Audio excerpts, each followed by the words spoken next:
Donc on se retrouve ce soir dans la deuxième épître de Pierre.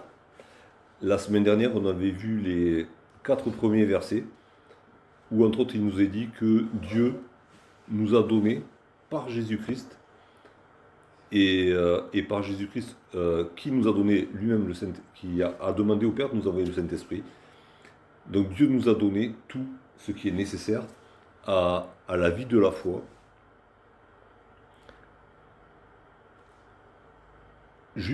Et on avait vu que cette connaissance qui est nécessaire pour vivre notre foi, elle tient au fait de connaître Dieu, de bien connaître qui est notre Dieu et qui est notre Seigneur Jésus-Christ. Et ce soir, je vous propose de lire les 3 versets suivants. Donc on va lire à partir du verset 5. 2 Pierre, chapitre 1er, verset 5.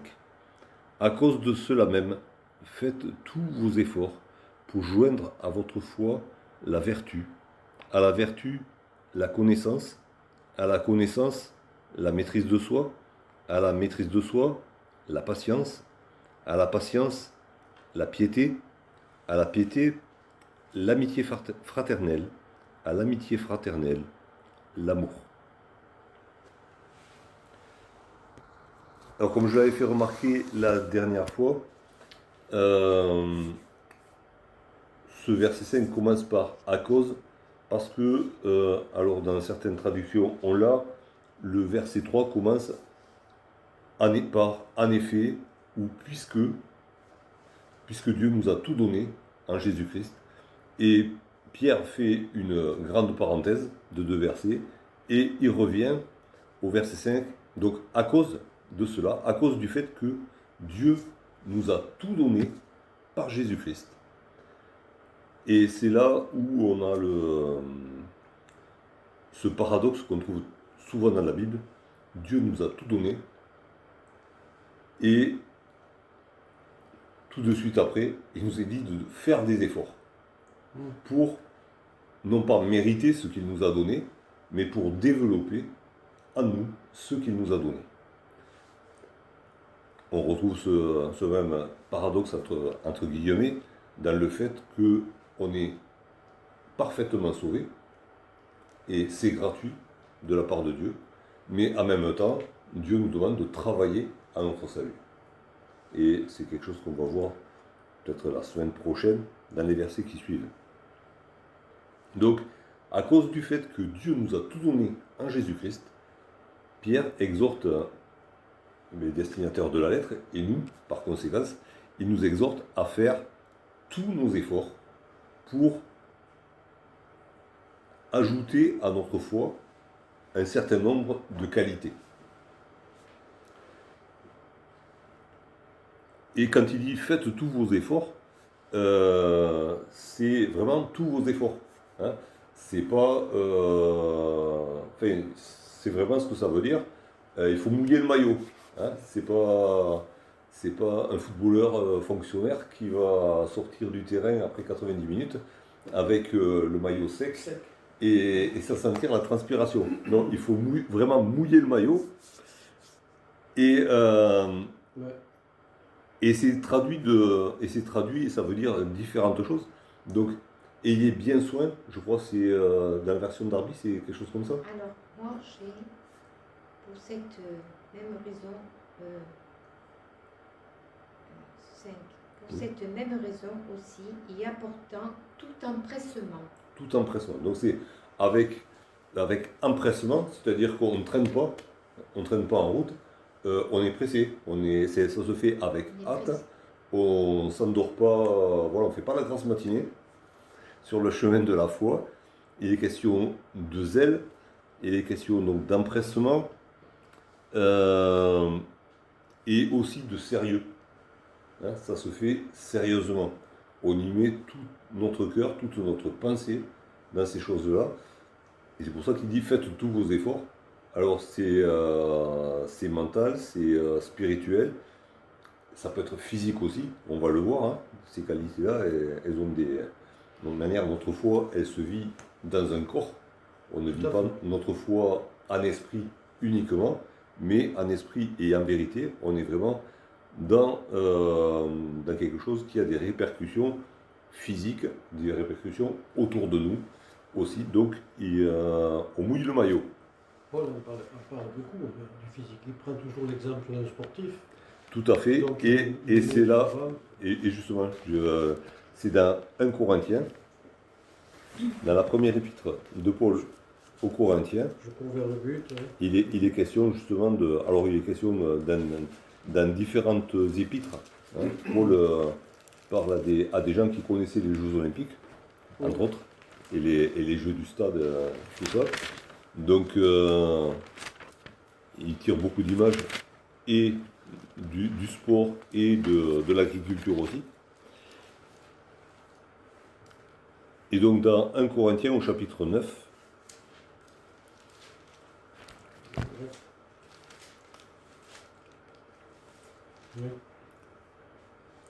au verset 24, ne savez-vous pas que ceux qui courent dans le stade courent tous, mais qu'un seul remporte le prix? Courez de manière à le remporter. Tous ceux qui combattent s'imposent toute espèce d'abstinence, et ils le font pour obtenir une couronne corruptible. Mais nous, faisons-le pour une couronne incorruptible. Moi donc, je cours, non pas comme à l'aventure, je frappe, non pas pour me battre en l'air, mais je traite durement mon corps, et je le tiens assujetti, de peur d'être moi-même désapprouvé après avoir prêché aux autres. Donc Paul se compare et à un coureur et à un lutteur, et il ne fait pas semblant. Déjà, à l'entraînement, il ne fait pas semblant, et une fois dans la compète, il est au taquet. Et il nous demande de faire la même chose. Et Pierre nous demande de faire la même chose avec cette pensée que Dieu nous a déjà tout donné. Et c'est ça qui fait la motivation du sportif que nous devons être, c'est que Dieu nous a déjà tout donné. C'est remporté. C'est remporté, et si on fait la course, c'est par gratitude. C'est pas pour mériter quoi que ce soit, mais c'est parce qu'on a déjà tout reçu. Mais on ne la fait pas à moitié, c'est avec zèle, avec empressement, avec sérieux. On est à fond dedans. Et donc, il s'agit d'ajouter à notre foi. Et on avait vu que Pierre disait que ses frères à qui il écrit, ils avaient une foi du même prix que la sienne. C'est-à-dire que la foi de Pierre, elle avait été éprouvée, elle avait de la valeur, et du coup, il avait vécu sa foi. C'était une foi qui était vécue, ce n'était pas juste une foi, juste des paroles ou des sentiments. C'est quelque chose de vécu. Et donc, cette foi-là, alors il y a la foi qui sauve, elle est simple, et c'est Dieu qui la donne aussi, mais il y a la foi qui sauve, et il y a cette foi qui nous a sauvés. On ne s'arrête pas là, on ne reste pas des bébés spirituels, on doit muscler cette foi, on doit l'étayer en y ajoutant des qualités pour que cette foi devienne visible. Parce que la foi, elle est spirituelle, invisible. Et c'est l'apôtre Jacques qui nous fait réfléchir là-dessus. Jacques, au chapitre 2.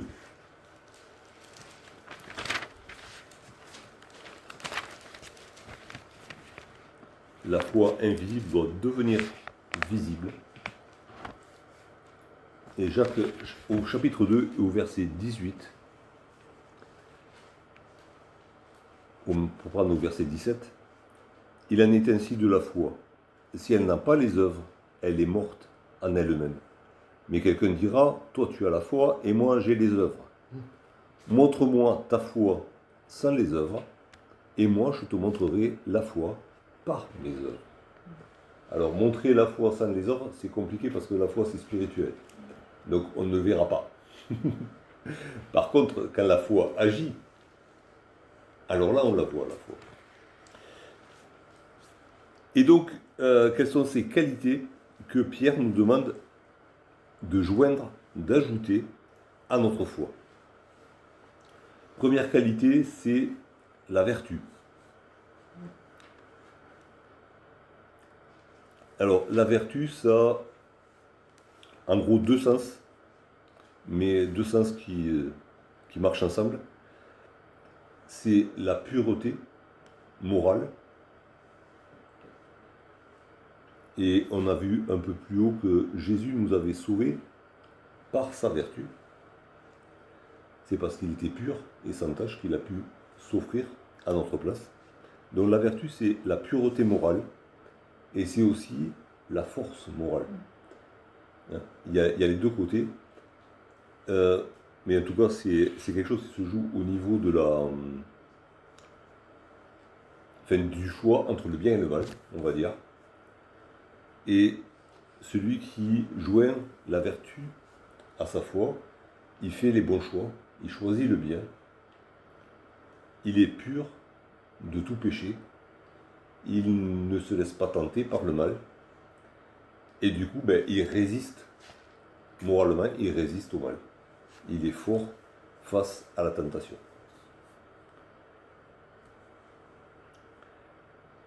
Et il dit, joignez à la vertu la science ou la connaissance.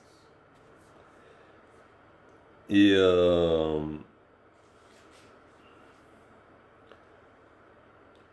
la science, la connaissance, alors il y a plusieurs mots en grec qui sont traduits en français par connaissance. Donc là, c'est pas la même connaissance que celle dont on avait parlé, la connaissance de Jésus, ou la connaissance de Dieu, la connaissance exacte et détaillée. Là, c'est la connaissance qui nous aide, qui nous permet de comprendre la parole de Dieu, comprendre la volonté de Dieu. Et c'est aussi, du coup, ça c'est ce qui se passe à l'intérieur. Cette connaissance nous permet de comprendre la parole de Dieu, nous permet de comprendre quelle est la volonté de Dieu pour nous. Et du coup, c'est comme la foi, ça va se voir. Parce que ça va se voir par un comportement sage, une vie droite selon Dieu. Puisque celui qui sera à même de comprendre la volonté de Dieu pourra accomplir la volonté de Dieu. Et ça va se voir par une vie réglée, une vie sage et droite. Au verset 6, Pierre nous encourage à joindre à la science la tempérance ou la maîtrise de soi. La maîtrise de soi, si on va dans Galates, c'est un fruit de l'esprit. Ça fait partie du fruit de l'esprit. Donc, en fait, encore une fois, c'est quelque chose que Dieu nous donne. C'est quelque chose que Dieu nous donne, mais quelque chose qu'on doit exercer aussi. Dieu nous a tout donné, comme c'est écrit au verset 3, Dieu nous a tout donné par Jésus-Christ et par son esprit. Mais encore faut-il l'exercer. Et la maîtrise de soi, comment l'exercer? Mais en fait, c'est notre esprit doit soumettre tout notre être à la volonté de Dieu. La maîtrise, c'est moi, je ne peux pas me maîtriser. Je ne peux pas maîtriser mes émotions. Je ne peux pas maîtriser mes sentiments tout seul. Dieu m'a donné des sentiments, des émotions, c'est très bien, mais je ne peux pas les maîtriser tout seul. J'ai besoin que mon esprit se soumette à Dieu, que mon esprit soit soumis au Saint-Esprit, pour que lui apaise tout, que lui maîtrise lui-même mes émotions, mes sentiments, mes pensées. Et c'est ce que Paul dit aussi aux Corinthiens, dans la deuxième épître, au chapitre 10.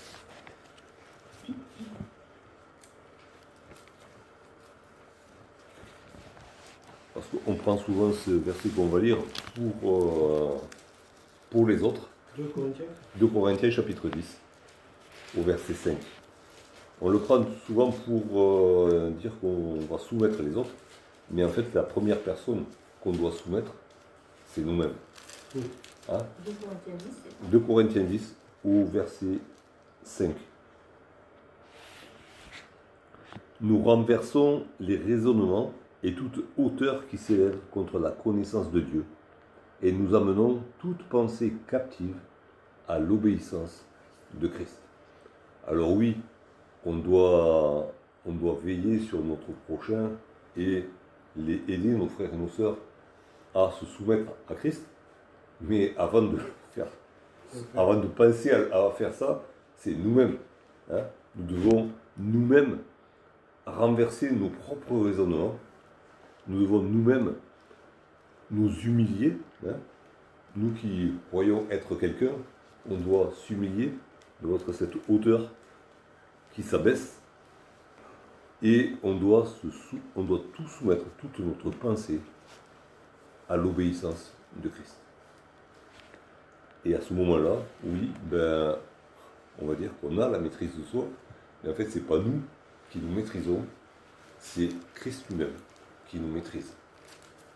On est dans le premier commandement. Comment ? On est dans le premier commandement. Tu aimeras le Voilà, Seigneur c'est ton Dieu de de tout ton cœur et de toute ta pensée. Aussi. Pour arriver Voilà, mais c'est pas. Mais du coup, c'est lui qui maîtrise ma pensée. Et c'est beau.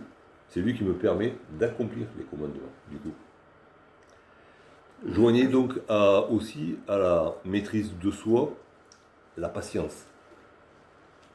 Dans notre traduction, il est écrit c'est la persévérance. C'est un peu la même idée. Alors c'est vrai que quand on parle patience, on a ça ne correspond pas vraiment au mot patience dans le Nouveau Testament. Donc voilà, patience, quelqu'un qui est tranquille dans son coin et qui attend que ça se passe. Et puis ça se passe pas, il reste tranquille quand même.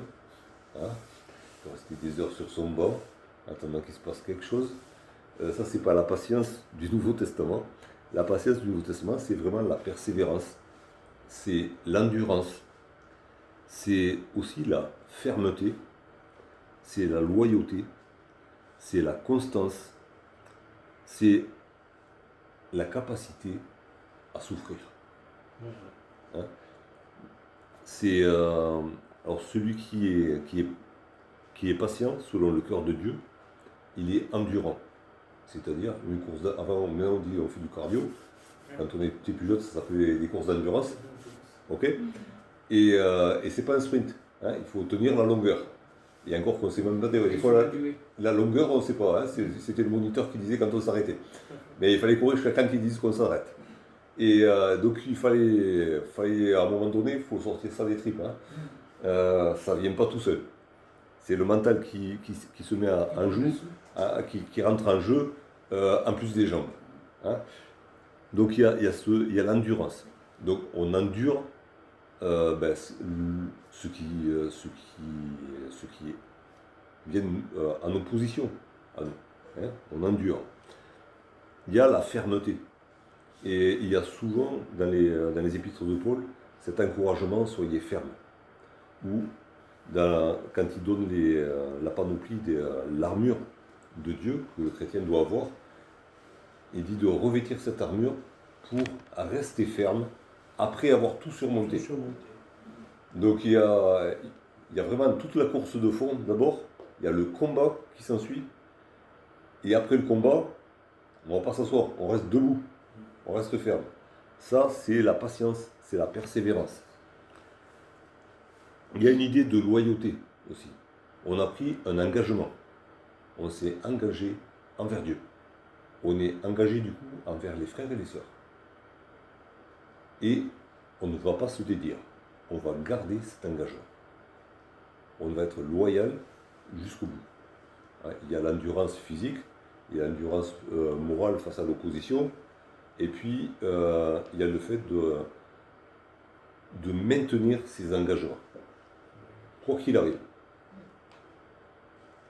Il y a aussi la constance. On reste au même niveau, on maintient le rythme, quoi qu'il arrive. Hein, ça c'est vraiment dans la course aussi. On maintient le rythme. S'il faut sprinter plus tard. Pour l'instant, on maintient le rythme. Mais on ne diminue pas, on ne baisse pas le rythme. C'est pas parce que c'est long qu'on va baisser le rythme. et on est prêt à souffrir. Alors que ce soit physique, que ce soit moral, que ce soit spirituel, on est prêt à souffrir. Et encore une fois, c'est Paul qui donne une image, et il donne souvent l'image du soldat. Et le soldat, il va à la guerre, ben oui, il va essayer de donner des coups en face, mais il sait qu'il va en prendre.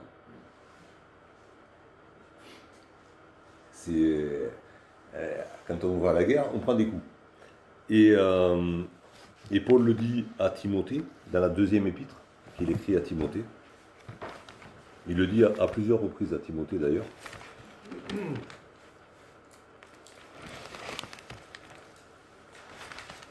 2 Timothée. 2 Timothée, au chapitre 2.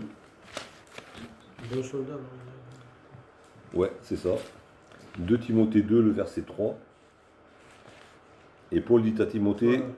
souffre avec moi comme un bon soldat de Jésus-Christ. Ok, tu t'es engagé, tu es un soldat de Christ. Ben, moi aussi. Alors on va souffrir ensemble. Hein? C'est pas que Paul demande à Timothée de le plaindre.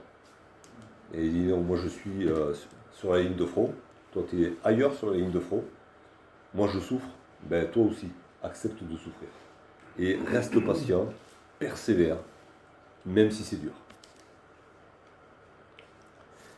Et Pierre dit de joindre à la patience, à la persévérance, la piété. La piété, c'est le fait d'être attaché à Dieu. De rester attaché à Dieu. C'est aussi le fait d'avoir un profond respect, de la révérence pour Dieu. Et qu'est-ce que ça vient faire là au milieu?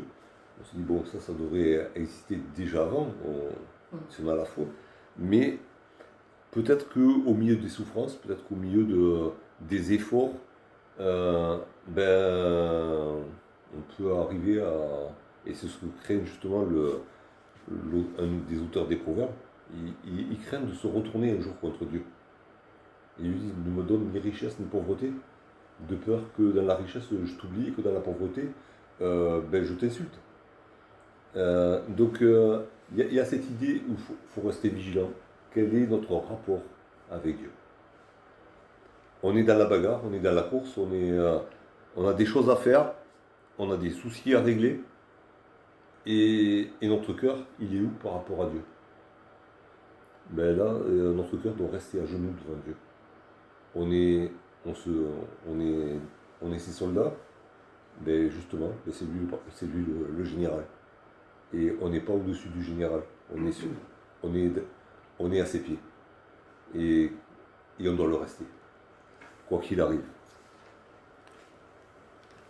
Et puis, joignez à la piété l'amour fraternel ou l'affection fraternelle. Et c'est important, les frères et les sœurs ça vient juste après la piété. Hein. Il y a ce rapport de respect et de révérence envers Dieu, de consécration à Dieu. Et la suite logique, c'est j'ai de l'amour pour les frères et les sœurs. Mes frères et mes sœurs ont une place à part dans mon cœur, juste après Dieu. Il y a différents... Paul en parle souvent de l'amour fraternel aussi. J'ai choisi un verset là, il m'en venait un autre. Peu importe. Il a fait que passer, je ne l'ai pas imprimé. Mais on peut voir ce que Paul dit dans l'épître aux Galates, Galates au chapitre 6.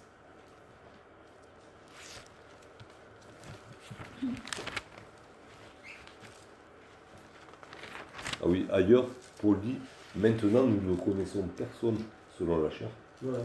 Quand il s'agit des frères et des sœurs, ce n'est même si c'est des gens de la famille, en fait je les connais par l'esprit. Je les reconnais par l'esprit. Et du coup, il y a une priorité pour les frères, pour les sœurs, par rapport à tout le monde. Galates 6 au verset 10. Ah, je vais être Galates. J'ai pas vécu. Galates 6, verset 10. Ainsi donc, pendant que nous en avons l'occasion, pratiquons le bien envers tous Surtout. et surtout Ouais. envers les frères à la foi. Il y a une priorité. Dieu aime tout le monde, et on va le voir juste après. Il nous demande d'aimer tout le monde, mais il y a une priorité. Les frères et les sœurs. Le verset qui dit honorer le monde, mais aimer nos frères et sœurs. Mhm. Je C'est, sais plus lequel. mais il y a toujours, mais c'est peut-être dans un Pierre, Ouais. mais il y a toujours une priorité. Alors c'est pas que Dieu aime plus ses enfants que le reste du monde, mais il a un sentiment différent. Et il nous demande de partager avec lui ce sentiment différent pour les frères, pour les sœurs. C'est Galates 6, verset 2, hein. Il dit honore ton père et ta mère. Non, honore ton père et ta mère, oui. Alors, qu'il soit ton frère, qu'il soit dans le Seigneur ou pas. Hein? Honorer, mais pas aimer. Voilà. Ah, La Mais, différence. mais pour les frères, il y a vraiment cet amour-là particulier. Et Paul dit, je crois que c'est dans les. Alors, je sais pas, il dit justement, nous ne connaissons plus personne selon la chair, Selon la chair. mais selon l'esprit. C'est un verset important. ça. Du coup, les frères et les sœurs dans la foi, ils doivent être aimés d'une manière différente, même que notre propre famille, dans la chair, dans la mesure où ils ne sont pas au Seigneur. Il y a quelque chose de différent. Ça ne veut pas dire qu'on ne doit pas les aimer, qu'on ne doit pas les honorer, qu'on ne doit pas prendre soin. Mais il y a quelque chose de plus. Il y a une petite différence de plus qui tient au fait que mes frères, mes sœurs, je les appelle frères, sœurs, parce que je suis frère de Jésus et qui sont frères et sœurs de Jésus. C'est là que ça tient. C'est Jésus qui donne la valeur aux frères et aux sœurs. Parce qu'ils sont frères et sœurs de Jésus. C'est Jésus qui nous appelle les frères. Et du coup, il y a cette relation avec Jésus. Et quand on appelle quelqu'un frère ou sœur, on reconnaît qu'il a une relation avec notre Seigneur et que nous sommes aussi en relation avec le même Seigneur. Et c'est ce qui fait ce lien fraternel, ce lien familial. Et joignez à l'amour fraternel, l'amour agapé, l'amour qui est traduit ailleurs par charité, l'amour parfait, l'amour dont Dieu nous a aimés. Et on peut lire dans l'Épître aux Colossiens,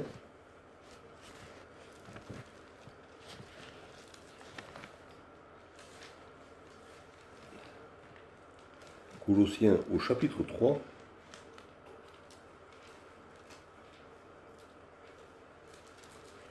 le verset 14.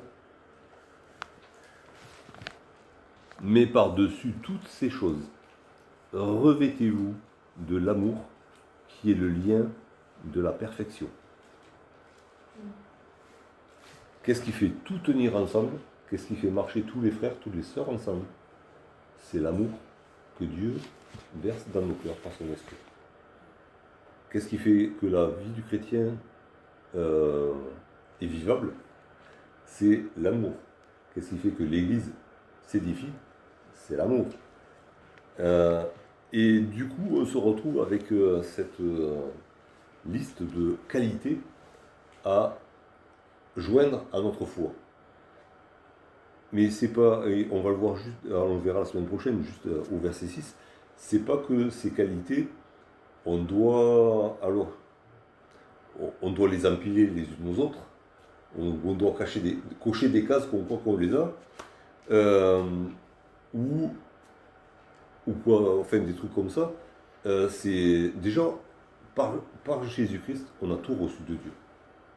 Donc, ces choses-là, en fait, en germe, on les a déjà par Jésus-Christ, par son esprit qui habite en nous. Mais nous sommes appelés à les développer. Et au verset 6, il sera question de les avoir en abondance. Donc ces qualités-là, il faut les faire nôtres, les recevoir de Dieu et les développer, les entretenir, et jusqu'à ce que ce soit en abondance dans notre vie, pour que ce soit efficace. Et la dernière de ces qualités, qui est l'amour parfait, mais en fait, elle motive toutes les autres. En gros, si on a la foi avec la vertu, la connaissance, la maîtrise de soi, la patience, la piété, pardon, et l'amour fraternel, en fait, encore une fois, c'est comme si on a un beau moteur dans notre voiture, mais il faut faire le plein de carburant. Et ce carburant, c'est l'amour de Dieu. Et c'est l'amour de Dieu qui est le lien de la perfection, qui va faire marcher tout ça ensemble dans notre propre vie et dans la vie de chacun de mes frères et sœurs. Et du coup, dans la vie de l'Église aussi. Je ne pense pas que